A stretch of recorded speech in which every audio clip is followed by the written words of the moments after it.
করলেন বাইতুল মুকাদ্দাস। এখন যে ফিলিস্তিন এই জায়গায় তিনি রওনা করলেন, রওনা করার তখন তার বিয়ার প্রাপ্ত বয়স্ক হয়ে গেছে, বিবাহ করার সময় হয়ে গেছে। আল্লাহ রাব্বুল আলামিন তাকে কিভাবে পরীক্ষা করবেন সেই পরীক্ষার জন্য তিনি রওনা করলেন। এইদিকে ফিলিস্তিনের রাজা তিনি ঘোষণা করলেন তার একটা সুশ্রী মেয়ে ছিল। পৃথিবীর মধ্যে 5 জন নারী ছিলেন সর্বশ্রেষ্ঠ সুন্দরী, তার মধ্যে ছিল একজন সারা বেগম। তিনি ফিলিস্তিনের রাজার কন্যা ছিলেন, তারও বিবাহ উপযুক্ত হয়েছে। সারা বানু একে একে একদিন 2 দিন নয় 40 দিন পর্যন্ত স্বপ্নে দেখছেন আল্লাহ রাব্বুল আলামিন তার জন্য হযরত ইব্রাহিমকে জামাই হিসেবে ঘোষণা দিয়েছে। একদিন 2 দিন না 40 দিন পর্যন্ত তিনি স্বপ্নে দেখছেন যে ইব্রাহিমের জন্য, ইব্রাহিমের সাথে তার বিবাহ হবে, ইব্রাহিমের সাথে তার বিবাহ হবে। কিন্তু ইব্রাহিমকে রাজা ঘোষণা দিলেন আমার মেয়ে উপযুক্ত হয়েছে বিবাহ হওয়ার। আমার দেশের মধ্যে কে আছো পাত্রে সারা বিশ্বে ঘোষণা করে দেন আমার কন্যাকে বিবাহ দেব। যারা আছো আমার দেশে আসো, আমি তোমাদেরকে দাওয়াত করলাম আমার মেয়ে বিবাহ করার জন্য। আমার মেয়ে যাকে পছন্দ করবে তার সঙ্গে আমার মেয়ের বিবাহ হবে। এইভাবে তিনি স্বপ্নে দেখা শুরু করলেন। ওইদিকে আল্লাহ রাব্বুল আলামিন ইরাকের বাগদাদ নগরী থেকে হযরত ইব্রাহিমকে ফিলিস্তিনে আসার জন্য আল্লাহ তাআলা বাইতুল মুকাদ্দাসে আনার জন্য রওনা করাইলেন। বাগদাদ থেকে রওনা করে পায়ে হেঁটে সেই সময় আসতে হতো। বাগদাদ থেকে রওনা করে ফিলিস্তিনের বাইতুল মুকাদ্দাস পর্যন্ত আসতে 40 দিন সময় প্রয়োজন। এই 40 দিন রাত্রে 40 বার স্বপ্ন দেখেছে। হযরত ইব্রাহিম যখন ইরাকের থেকে যখন রওনা করে ফিলিস্তিনের যখন বাইতুল মুকাদ্দাসের কাছে চলে আসলেন, তিনি বাইতুল মুকাদ্দাসে ঢোকার আগেই দেখলেন একটা বাড়িতে খুব ধুমধাম আয়োজন। হাজার হাজার যুবকেরা স্টাইল নিয়ে মুড নিয়ে দাঁড়ায় রয়েছে, কারণ বাদশার মেয়েকে বিবাহ করবে। সাধারণ কোনো পোশাকে আসলে হবে? সাধারণ কোনো মানুষ সেজে আসলে তার কাছে বিবাহ দিবে না। হযরত ইব্রাহিম যখন আসলেন, তিনি আয়েশা যখন ওই জায়গায় যখন দাঁড়াইলেন, যুবকদের কাছে জিজ্ঞাসা করলেন ও ভাই তোমরা এই জায়গায় কেন দাঁড়ায় রইছো, তোমাদের কি হয়েছে, এই জায়গায় কি? তারা বলল যে এই জায়গায় বাদশার মেয়ের আজকে বিবাহ, আমরা প্রার্থী হিসাবে এখানে এসেছি, জামাই হিসাবে বাদশার মেয়ে যাকে পছন্দ করে তার সঙ্গে বাদশার মেয়ের বিবাহ হবে। ইব্রাহিম বলে তাহলে চান্স একটা আমিও নই।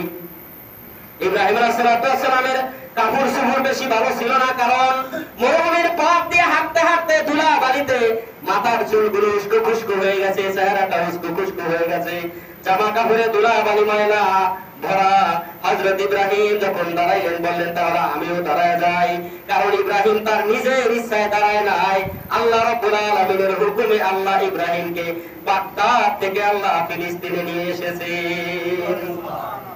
হযরত ইব্রাহিম দাঁড়ায় গেলেন যখন, তখন যুবকেরা টিটকারি শুরু করলো, এই দেখো হুজুরের আবার বিয়ে করার আইশ আছে।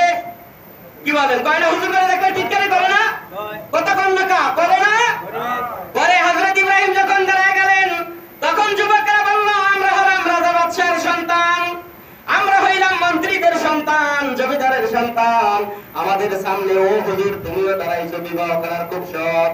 ইব্রাহিম উঁচা জায়গায় দাঁড়ানোর জায়গা পেলেন না। হযরত ইব্রাহিম হাঁটতে হাঁটতে একটা নিচু জায়গায় মরা খেজুর গাছের লগে হেলান দিয়ে দাঁড়ায় রয়েছেন।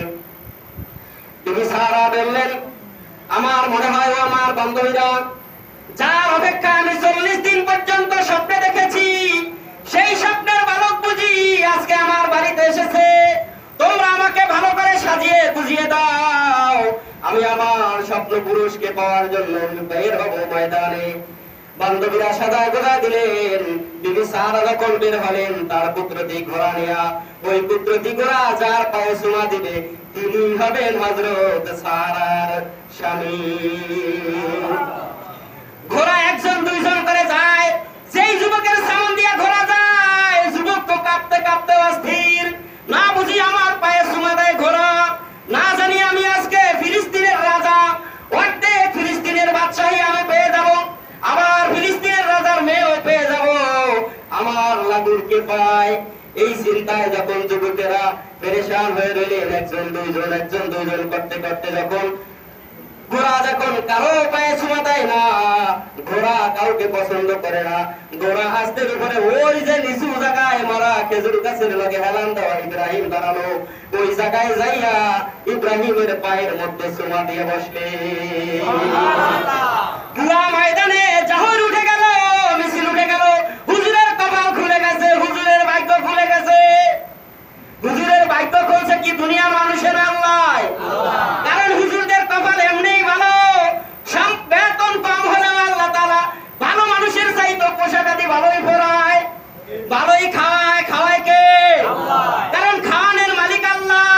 এই বিশ্বাসটা শুধু হুজুরদের বেশি, যার কারণে তাদের মধ্যে দ্বিধা দ্বন্দ্ব, কষ্ট কম, অভাব কম। হযরত ইব্রাহিমের পায়ে যখন চুমা দিলেন, পুরা ময়দানের মধ্যে রব উঠে গেল, মিছিল উঠে গেল, হুজুরের ভাগ্য খুলে গেছে, হুজুরের ভাগ্য খুলে গেছে। এবার সারা বাবা হযরত ইব্রাহিমকে নিয়ে বাদশার সামনে হাজির, বললেন বাবা এই পুরুষকে আমি 40 দিন পর্যন্ত স্বপ্নে দেখেছি। আমি স্বপ্নে যে ইব্রাহিমের নাম শুনেছি, আল্লাহ আমাকে দেখাইছেন। আমিও জিজ্ঞাসা করেছি তার নাম ইব্রাহিম, তার বাড়ি ইরাকের বাক্কা। তিনি 40 দিন সময় নিয়ে এই জায়গায় এসেছেন। তাকে জিজ্ঞাসা করেছিলাম তুমি কেমনে এই জায়গায় আসলা? বকরা ইব্রাহিম বললেন যে আমি এমনি এমনি আসি নাই, আমার আল্লাহ স্বপ্নের মাধ্যমে আমাকে ওহী দিয়া জানায় দিয়েছেন তুমি ওই জায়গায় যাও, ওই জায়গায় যাইয়া রাজার মেয়েকে বিয়ে করো, আর ওই দেশে তোমার রাজত্ব অর্ধেক করে নাও। ইব্রাহিম তাকে বিবাহ করলেন, বিবাহ করে রওনা করলেন মিশরের উদ্দেশ্যে। মিশর চলে যাবেন। মিশরের রাজা ছিল তখন নমরুদ। আগেরকার রাজা বাদশাদের চরিত্র ছিল খারাপ, সুন্দরী মেয়েদেরকে দেখলেই তাদের লালসা বেড়ে যাইত। ইব্রাহিম যখন বিবি সারাকে নিয়ে রওনা করলেন, পথিমধ্যে তার আমলা চামচা যারা ছিল রাজা, তারা বলল যে হুজুর এই দেশের মধ্যে এত সুন্দরী মেয়ে জীবনও দেখি না, একজন আসছে কে চিনি না, লগে একজন পুরুষ, বলে যে তাদেরকে রাজপ্রাসাদে নিয়ে আসো। ধরে নেওয়া হলো। তাদেরকে নেওয়ার পরে যখন বাদশা ইব্রাহিম আলাইহিস সালামের স্ত্রী বিবি সারার দিকে হাত বাড়াইলেন, আল্লাহ রাব্বুল আলামিন সাথে সাথে তার হাত পা গুলো অবশ করে দিলেন। কারণ ইব্রাহিম আলাইহিস সালাম নবী, তার স্ত্রীর উপরে কেউ দুনিয়ার কোন জালেম আক্রমণ করবে এটা আল্লাহ বরদাস্ত করবে না, আল্লাহ বরদাস্ত করবে না। যখনই তার হাত পা অবশ হয়ে গেল, তখন জবান থেকে বের হয়ে আসলো, বাবা তুমি কে? বুঝলাম না, জীবনে এত অপরাধ করলাম, এত খারাপ কাজ করলাম, কোনদিন আমার হাত পা অবশ হলো না, কিন্তু আজকে তোমার স্ত্রীর দিকে হাত বাড়াইলাম, আমার যে সবকিছু অবশ হয়ে গেল, কারণ কি? তখন ইব্রাহিম বললেন আমি কোন সাধারণ লোক নই, আমি হলাম আল্লাহর বান্দা খলিলুল্লাহ হযরত ইব্রাহিম। বর্তমান পৃথিবীর সবচেয়ে বড় নবী আমার আল্লাহ আমাকে বানাইছে। এবার বাদশার মধ্যে চোখ খুলে গেল, বললে যে আমার ভুল হয়ে গেছে বাবা, আমাকে মাফ করে দাও। আমারও একটা মেয়ে আছে, আমার মেয়েটা অন্ধ, আমার মেয়েটা খোলা, আমার মেয়েটা বোবা, আমিও তোমার সঙ্গে আমার এই মেয়েটাকে বিবাহ দিতে চাই, তুমি কি বিবাহ করবা?